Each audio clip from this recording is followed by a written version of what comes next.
António Soares dos Reis, 26 de março de 1924. A freguesia de Madeira, do Conselho de Oliveira das Meias, Madeira. Nasci, depois instalei-me, construí casa, habitação aqui e vivi aqui sempre. O resto da minha vida vivi aqui. Desde que vim para Oliva, construí casa. A empresa até me ajudou nesse sentido também. E construí e vivi aqui. A minha família era toda de Madeira. A minha família era carpinteiro. O meu pai tinha uma oficina, uma pequena oficina, que elaborava todos os instrumentos para a agricultura. O espaço importante do meu pai era construir os ancinhos moliceiros, os ancinhos para construir, apanhar o moliço na Ria de Aveiro. Era a grande especialidade do meu pai. Da oficina privativa. Tinha uma oficina onde fazia... Privativa, com tudo dentro da imaginação dele. Mas aqui essa produção já exigia uma certa técnica que eu admirava no meu pai. É verdade. Tudo à mão, a forma como ele media, a forma como ele fazia os 68 furos que tinha de fazer num ancinho moliceiro para 1,60 m de altura, porque um ancinho tinha com 64 furinhos para meter lá aqueles dentinhos para depois fazer a apanha na mulher. Era a especialidade do meu pai. Depois outros artigos, ancinhos para a agricultura, tudo destinado à agricultura. E foi aí que eu iniciei também a minha vida. Depois de ir para a vida, de fazer a vida militar, 3 anos, era a Oliva que se projetava, arranjei quem me conseguisse empregar, admissão. Era muito difícil entrar na Oliva naquele tempo, porque toda a gente queria ir para lá. E consegui entrar para lá e foi a carreira da minha vida. Minha família não emigrou, naquela altura. O meu pai ainda havia hipótese de eu ir para o Brasil, mas ele não quis ir. Naquela altura, naquela terra e também com os anjos, era o Brasil. Mas depois, mais tarde, era a Rodésia. E era assim, naquela altura, escassez de empregos. Depois aquilo começou a decair e então o meu pai não havia grande hipótese. A Oliva aparecia como a aspiração e consegui entrar na Oliva. O meu pai começou com aquela profissão, foi progredindo até chegar a essa especialidade, entre outros instrumentos, fazia para a agricultura, os vários utensílios que a agricultura os lavradores utilizavam. Mas a grande especialidade, a grande movimentação do meu pai foi esse ancinho moliceiro. No emblema da junta de freguesia da minha terra natal está o ancinho. Até está lá o ancinho. Mas aí depois colaborava com o meu pai, até ir para a tropa, pois. A minha mãe ajudava o meu pai, tratava de nós, éramos 6 filhos, tratava de nós a minha mãe e colaborava com o meu pai também na oficina do meu pai. Também ajudava. E depois o meu irmão mais velho também ajudou. Depois o meu irmão mais velho foi para padre, Éramos nós, era a minha mãe. Era só a família. Nós, meus filhos, mais ninguém. Éramos nós. Íamos fazendo aquilo que podíamos. E eu depois, e com a minha imaginação, também com o meu pai, também modifiquei algumas coisas, porque eu tinha certa imaginação e projetava já um bocadinho mais, alargar mais. E aí alarguei até mais instrumentos. E andava na escola? Sim, fiz o exame da 4ª classe naquela altura. Fui o único em Madeira a fazer o exame da 4ª classe na escola em Oliveira das Meias. Em aspectos não faltou, com aquelas limitações daquela altura, a guerra, depois a guerra de 39, 45, essa já me apanhou na tropa até, mas vivíamos com muita dificuldade, mas os meus pais tinham sempre assim um espírito e governavam bem. Não passávamos fome, nem necessidade como havia na maior parte das casas nas povoações, mas não, o meu pai tinha uma administração muito segura e nunca nos faltou com alimento básico, com essas condições nunca faltaram. Para a Voda foi em 11 de fevereiro de 1945, com 20 anos. E andei na tropa 3 anos, no tempo Salazar, tempo que conheci. Foi no batalhão de telegrafistas em Lisboa. Eu trabalhava nas transmissões, telefonista, telegrafista, radiotelegrafista, tínhamos as comunicações e eu aprendi essas três, e vivi essas três, telefonista, telegrafista e rádio. Telefone, telégrafo e rádio, eram as comunicações, era a central principal do Exército. Vim na data de 20 de agosto de 1945. Portanto, quase 3 anos. Depois de vir da tropa, o meu pai não via assim o progresso de cair nas oficinas, era a Oliva. A Oliva era a principal. Era a principal. Era muito difícil a admissão na Oliva, porque ele tinha as condições da Oliva projetavam-se em termos remuneratórios, etc. Isso foi sempre pioneira. O aspecto social, cultural e recreativo da Oliva era fantástico. Nenhuma empresa era uma empresa já com espírito moderno. E esses 3 aspectos eram... As pessoas sentiam-se bem na Oliva com a obra assistencial que a Oliva, o apoio que a Oliva dava, o apoio que a Oliva me deu. Eu, com uma bolsa de estudos, que a empresa me concedia, a classificação, ficaram os custos, quase suportaram os custos todos do curso. Assim, em 1949, um pedido muito forte de uma pessoa amiga do meu irmão mais velho, que tinha possibilidade de conhecimento com um dos sócios da empresa, e pediu, e eu entrei lá com esse pedido, Não tinha, a formação foi mais tarde. A minha oficina foi no ramo de marcenaria, nos serviços que eu já concluí. A marcenaria mecânica, e depois nos folheados para os diversos folheados e embutidos nos móveis de luxo que a Oliva produzia. Como é que era? Nessa especialidade dos folheados, trabalhava na oficina, com diversas máquinas de cortar os materiais, de serração, depois no acabamento colocar, por exemplo, as 3 peças no tampo da máquina de costura, acertar fazer aqueles diversos máquinas. Tinha uma maquinaria muito moderna e variada.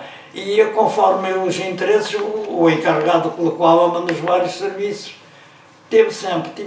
Senti uma atenção especial em mim da parte da chefia. Nesse trabalho de marcenaria eram só homens. Depois, nos trabalhos dos folheados, estava num espaço, nos folheados, com 3 raparigas. Nessa altura a empresa não admitia casadas, tinham de ser solteiras. Complicações, porque as pessoas casadas depois têm outras exigências. E ainda hoje vigora muito isso. Ainda hoje há muita influência. Na parte da oficina de marcenaria em que eu trabalhava isolado com essas 3 mulheres. Eu fazia os cortes dos folhados para os móveis, e elas colavam essas várias, elas faziam a colação para depois aquilo ir ser colado nos diversos móveis das máquinas. Elas faziam, não havia pressão, elas não eram desclassificadas, mas na primeira oficina que eu trabalhei eram quase tudo mulheres. Algumas, uma ainda existe aqui, mas não a sentia. O que era? Eu como encarregado, responsável da oficina, do controle de qualidade, era Mas mais isso é difícil seguir. trabalhar com as mulheres. Fica Eu dos mudei telhados. do ramo de marcenaria para a parte mecânica e técnica da empresa, máquinas de costura. Altera-se a função em faz alguma virtude formação? do curso industrial que estava a completar. Isso foi convidado já no meu 4º ano do curso industrial. Foi através desse curso que a Oliva e as empresas apoiavam, porque os trabalhadores que frequentavam a escola industrial depois iam preparados, bem preparados, eu sentia-me bem preparado para exercer as minhas funções de responsabilidade pela precisão que exigia a controle de qualidade. Controle de qualidade de máquinas de costura. Os meus colegas eram uns 12 colegas de noturno, era o curso noturno, portanto 4 horas de aulas todos os dias. Os cursos, não, assim, em funções de chefia fui eu o único. Fui o único, porque muitos não trabalhavam lá. A minha turma trabalhavam vários lados. Da Oliva, os que estiveram lá, uns 4 ou 5, foram colocados em termos de escritório, em termos de laboratório, dos diversos serviços de apoio da empresa. Eu, assim com funções de chefia, fui o único que foi para esse campo de chefia. Uma professora que era como pessoas muito distintivas. Alguns professores tinham com eles uma estima, depois no aspecto técnico, aquelas exigências do controle, do desenho profissional, isso exigia muito, desenho profissional, onde dizia a tal técnica dos centésimos e dos milésimos ali, com precisão. E portanto, eu no curso dos meus colegas fui o único que foi colocado para as oficinas, para a produção. Com certeza, eu tinha a minha classificação, o meu diploma no fim do curso foi para o serviço pessoal, e aí, claro, eles proibiam. Mas a Oliva teve sempre comigo, auxiliou-me sempre e auxiliava muito nesse aspecto social. A bolsa de estudos, por exemplo, que eu conseguia, pagava-me todos os custos. Porquê? Não sei, devido aos valores que o curso apresentava. Eram os professores, o diretor técnico, o diretor da escola, noturno, havia do ensino, o diretor da escola, e havia o diretor do ensino noturno. Era a classificação que ele aplicava. O administrador da empresa, a primeira oficina que me entregou, a responsabilidade foi o controle de qualidade. Era supervisar, os trabalhadores estavam todos, eu tinha de ir controlar tudo, era o controle da produção, toda a produção, eu tinha de estar metido e arranjava e nomeava colaboradores meus para os diversos campos, eu era o responsável. Depois de exercer a função, passei para a produção, as máquinas muito exigentes de fresadoras e retificadoras. Eram máquinas já com muita precisão. Era onde era exigido a mais perfeição, as máquinas retificadoras. Produziam aquelas peçazinhas, as miudinhas, para a formação da máquina de costura. Isso já exigia muito, e passava tudo por essas retificadoras, as máquinas de fazer as rodas dentadas, aquele maquinismo todo, tinha lá a maquinaria toda. E a minha função era dar apoio a essas oficinas, ver os operários, comportamentos operários. Também era outro problema, nós termos as relações com os operários, era um grande problema. A pedagogia que nós tínhamos não era o posso e mando, não era não, era porque a Oliva dava nos cursos cursos preparatórios, cursos próprios para o trabalho, como é que se dominava o trabalho, como é que se produzia, formas de produzir mais e melhor com menor esforço do trabalhador. Não era a lei mais depressa, não, eles não eram, não. A norma era fazer o trabalho, preparar o posto de trabalho, a primeira coisa, muito exigente, preparar o posto de trabalho e tudo por esses cursos. A Norma, que era uma empresa que dava apoio, dava empresa, a Norma de Lisboa, que dava apoio às empresas. E as empresas vinham preparar-nos, todos que tinham funcionários de chefia, frequentámos aquele curso, deu muita coisa, aprendemos muito. E depois também tínhamos o curso de socorrismo, até o curso da Cruz Vermelha, também frequentei esse curso, os primeiros socorros, então o operário, como é que devemos fazer, etc. Também tive esse curso. Mas os cursos técnicos dessa empresa Norma vinham-nos como é que nós devíamos, como é que nós, com a nossa maneira de ser, podíamos ajudar os trabalhadores a estar mais satisfeitos a fazer o seu trabalho. Não era exercer pressão sobre eles. Isso eu aprendi muito. Era tratá-los como homens, tratar as pessoas como homens, exigindo deles o mais possível. Mas não estragar, não. Aquela lei do chicote, isso punha-se de lado, essa norma punha-se tudo de lado. Era a nossa cabeça, a nossa técnica, que com a nossa cabeça ajudarmos a fazer a melhor forma de produzir mais, sem desgastar, mantendo o trabalhador satisfeito. Essa era a principal preocupação e aquilo que eu vivi e senti na Oliva, trabalhar com satisfação, fazendo o trabalho com satisfação, não sob pressão.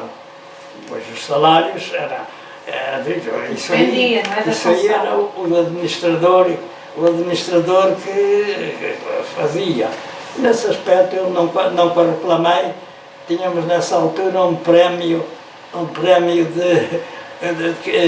um envelope mistério, tal envelope. O diretor de produção chamava-nos e dava-nos uma cartinha com, olha, isto é um prémio da sua produção, conforme aquilo que ele via em nós, conforme a análise que o diretor de produção fazia. E entregava-nos um envelopezinho mistério com uma quantia lá. Eu, nesse aspecto, não tive sempre, não tenho reclamações a fazer. Ultimamente, depois que a Oliva passou direção para uma empresa estrangeira, isso aí então já não gostava, e andava lá já sob pressão. Metia lá aqueles valores, aqueles conceitos de trabalho, aqueles espíritos de forma eram diferentes. Estes engenheiritos assim novos chegavam lá e queriam isso na década de 80 já. Sim, vinham os materiais. Os materiais, sim. Os materiais. Vinham de onde? Vinham, por exemplo, o ferro, os diversos materiais, havia o ferro fundido, o ferro maleável, o aço, etc. Vinham de empresas que, isso já não sei, isso era, não estou à altura de dizer a origem e por quem é que eram metidos. A empresa tinha os seus contratos, não é? Contratos com outras para o fornecimento desses materiais. Por exemplo, depois tinha as fundições que com esses materiais produziam as diversas peças adaptadas ao ramo, toda a gama de produção de Oliva, que era muito variada. Os armazéns para onde vinham esses materiais, depois a oficina requisitava conforme aquilo que necessitava para a sua empresa. Eu nunca senti, porque isso já não era da minha competência, da nossa competência, isso era os serviços de produção da empresa. Isto estava tudo, a empresa estava tudo tão bem organizado. O fundador da Oliva, a J. Oliveira, que eu conheci a maneira dele, disse, era uma pessoa com empreendedor e qualquer coisa de formidável. Nunca houve interrupção da produção, a empresa tinha tudo preparado, não sentia interrupção. Não parava por falta de materiais ou por falta de peças, não parava. As ferramentas eram todas preparadas numa oficina própria, onde trabalhou este António Ribeiro, onde era a oficina elite da empresa, com alta precisão, onde ali produzia e reparava as diversas peças para as máquinas. As peças que iniciaram nas máquinas de costura, as máquinas foram as mesmas até ao fim.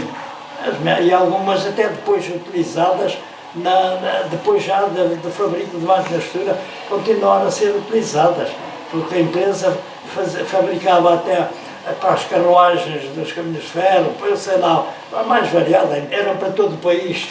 Todo o país, olha, a propaganda tinha uma propaganda muito bem organizada, até em Lisboa eu via, quando ia a Lisboa, depois da tropa, e a Lisboa, lá estava a Oliva, no Rocio, no largo principal do Rocio, lá estava em luminosa de noite a Oliva com a máquina de costura ali o símbolo. Havia uma canção, essa muito conhecida até no país, Oliva, Oliva, linda feiticeira, padroeira de alta costura, do Algarve ao Minho, já por onde passas, dás mil graças à formosura, cantada por uma cantora muito conhecida desse tempo, Júlia Barroso, e não me recordo disso. Portanto, ali em termos de propaganda também estava muito bem levantada. Depois tinha aqueles meios, por exemplo, o Orfeão em que eu fiz parte de uma cooperativa Oliva, do Centro de Cultura e Recreio Oliva, eu fiz parte, requisitava livros que quisesse ler, requisitava, e tinha vários ramos culturais, teatro, tinha o Orfeão, eu cheguei a ir com o fato de Oliva ao Cineteatro de Espinho, eu com o fato de macaco, homens e mulheres, com o fato de trabalho, o emblema Oliva no Coliseu no Porto, com o Coliseu completamente cheio, a observar, quer dizer, isso era um meio de propaganda da Oliva. Havia para as colónias. Só para as colónias? Havia para as colónias. Nessa altura aqui em Portugal havia a máquina PAF, e tinha os seus agentes pelo país e nas colónias também. Tive colegas que depois passaram para o ramo da fabricação, que andaram pelo país todo, e tinham os afinadores de máquinas de costura, percorriam, davam assistência à máquina de costura, e aquilo estava muito bem. Aquilo para fora não, porque para fora já tinham as suas máquinas, depois havia a concorrência, pois, e depois perante a concorrência há que jogar com os ramos, a concorrência, como é que hoje se domina a concorrência? Tem que ser a produção, qual é a melhor máquina. Havia aqui várias marcas da costura, mas a Oliva entrou muito bem, muito rapidamente, entrou no acolhimento que as pessoas faziam. É natural que continuasse a vir, cada ramo, cada marca tinha a sua propaganda. Agora a Oliva tentou e penetrou, sei que penetrou bem. Tinha os cinco modelos da máquina de costura, cada um deles com mais completo, começou a entrar muito bem no ramo das pessoas. Quase todas as pessoas tinham a sua máquina em casa, porque naquela altura não havia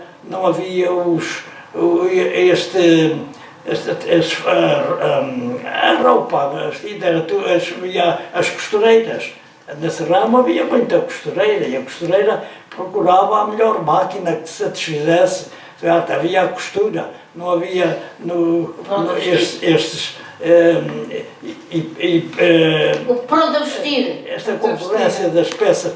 A mudança era uma empresa, uma multinacional americana, ITT, telefone, empresa de comunicações. Já vinham com outra, não nos sentíamos bem, era uma coisa, o anonimato quase, uma situação tão diferente, um anonimato.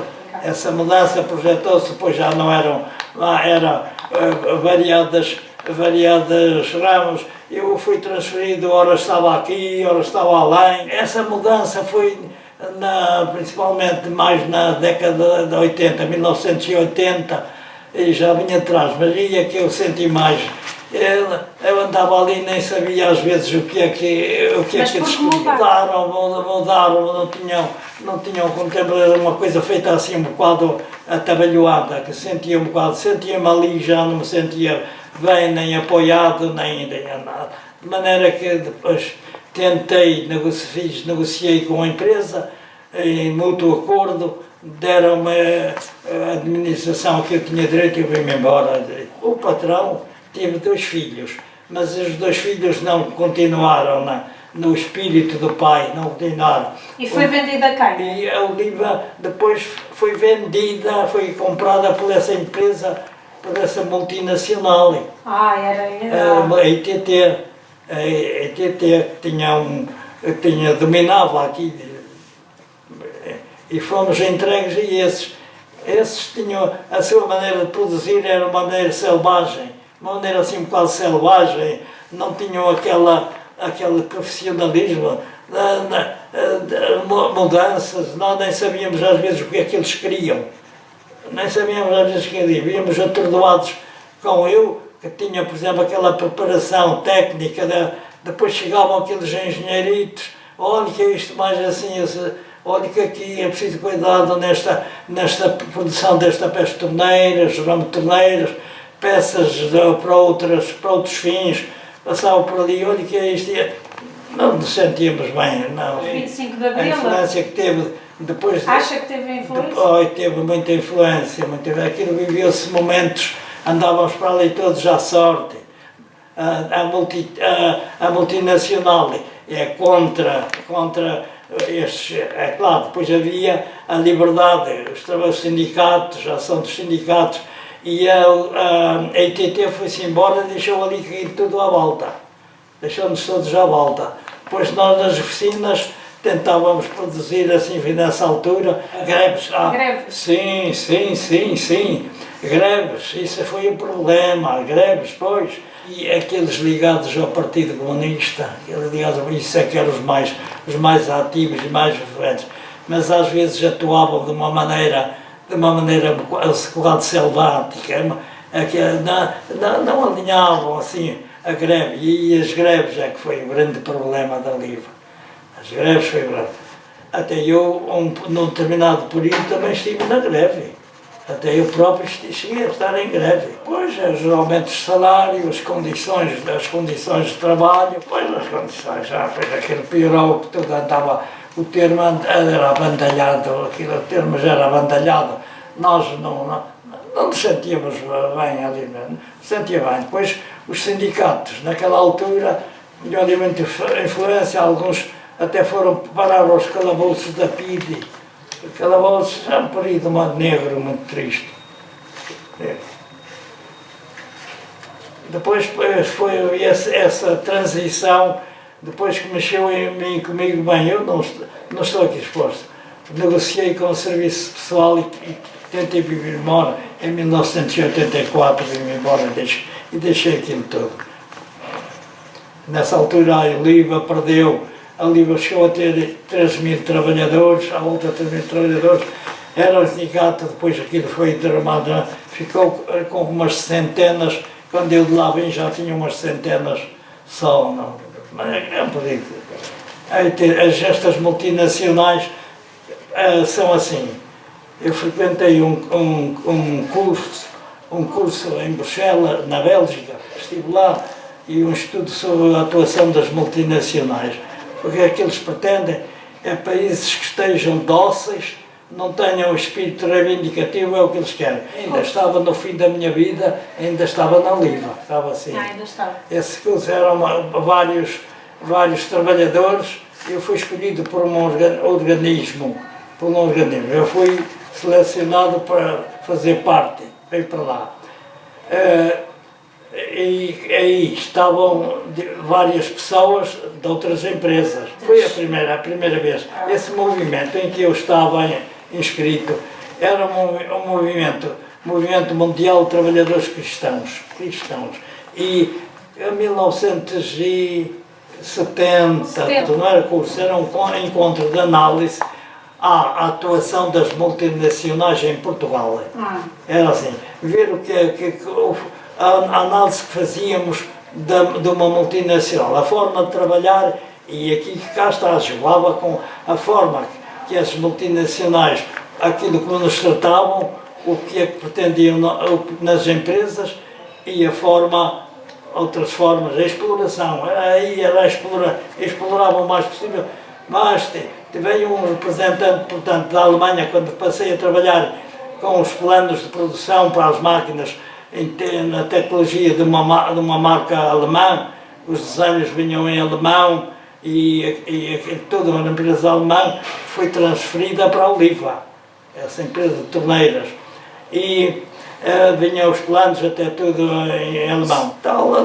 Talvez 70 e tal, depois antes talvez do 25 de Abril. Com o 25 de Abril houve uma invasão dessas multinacionais em Portugal, porque tinha mão de obra, o principal objetivo, mão de obra dócil e barata. Esse era o dela. Completamente inadmissível para aquilo que nós tínhamos anterior. Era explorar mão de obra barata e docilidade. Transportava ainda hoje acontece isso, eu vejo, ainda hoje acontece.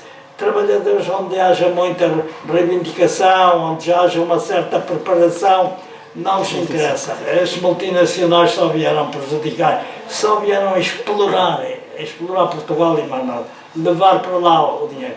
A nossa produção, as técnicas que eles usavam, faziam-nos passar aqui em Portugal, o que eu sentia era o que é a parte mais difícil da produção de torneiras já com alta rama de produção, segundo a produção dessa fábrica alemã que veio transportada para aqui para Portugal. Era com mão de obra, explorar mão de obra. E então utilizavam a fundição que é o pior ramo, as fundições, a maquinação principal fazíamos e o restinho bom ia para a Alemanha, para a fábrica da Alemanha, para eles fazerem o resto.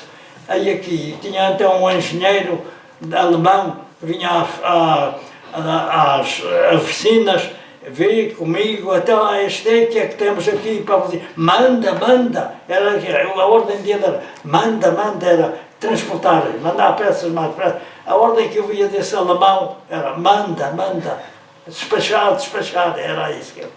Os desenhos, pois, isso percebemos bem. A tecnologia tinha lá o desenho, tinha a peça, onde era preciso mais cuidado, maquinação, isso percebia. O engenheiro,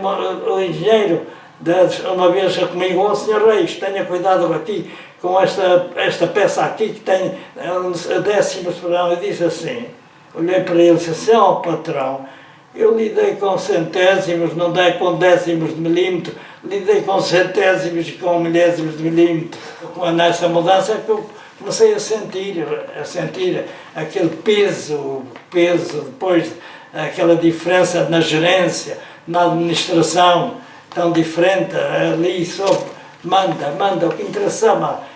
Produzia aqui os escravos da fundições, este trabalho duro, baixaria, preparavam os machos, etc. Isso é duro, isso aqui tudo. O resto vai para a Alemanha.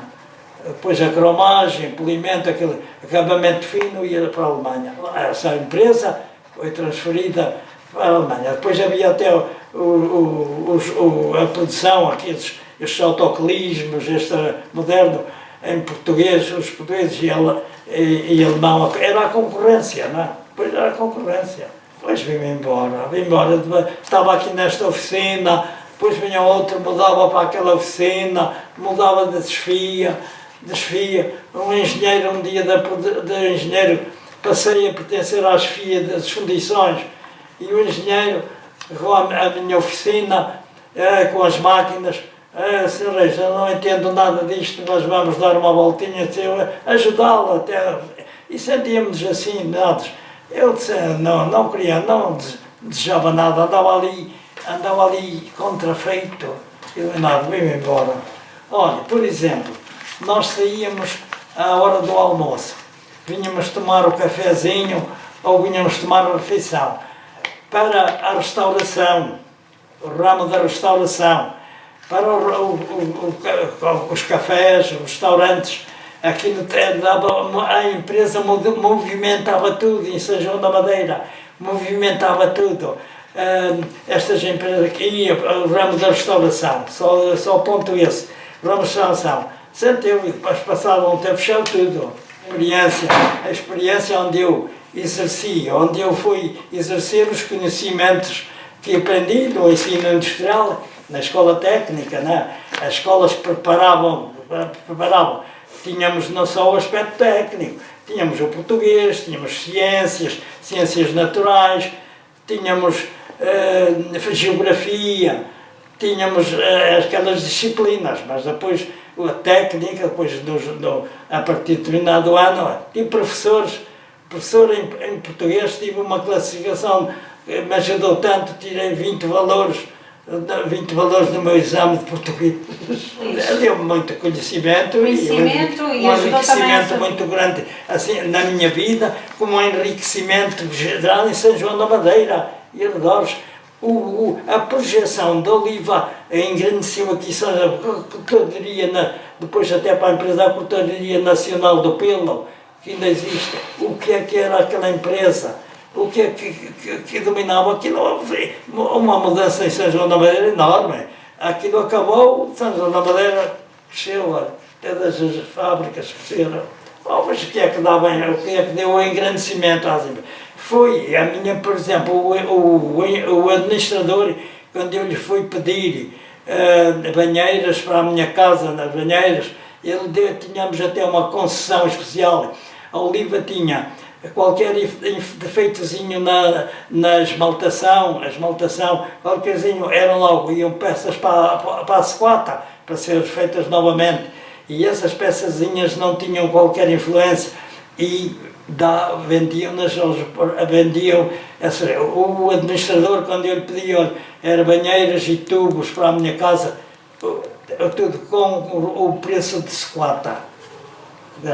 E eu depois instalei aquilo na minha casa, olha, ainda lá ficaram, quando eu deixei a minha casa, ainda lá ficaram. Portanto, a empresa dava muito apoio e a pedagogia do patrão, AJ Oliveira, era que os operários, quando eu disse trazer a casa, era fazer os operários, dar condições para os operários construir aqui em São João da Madeira e exercerem e engrandecerem a terra, o espírito empreendedor, formidável. Pois o papel das empresas, as consequências das empresas foi o engrandecimento de São João da Madeira. Foi isso que a construção, a habitação, etc. Foi toda. As empresas.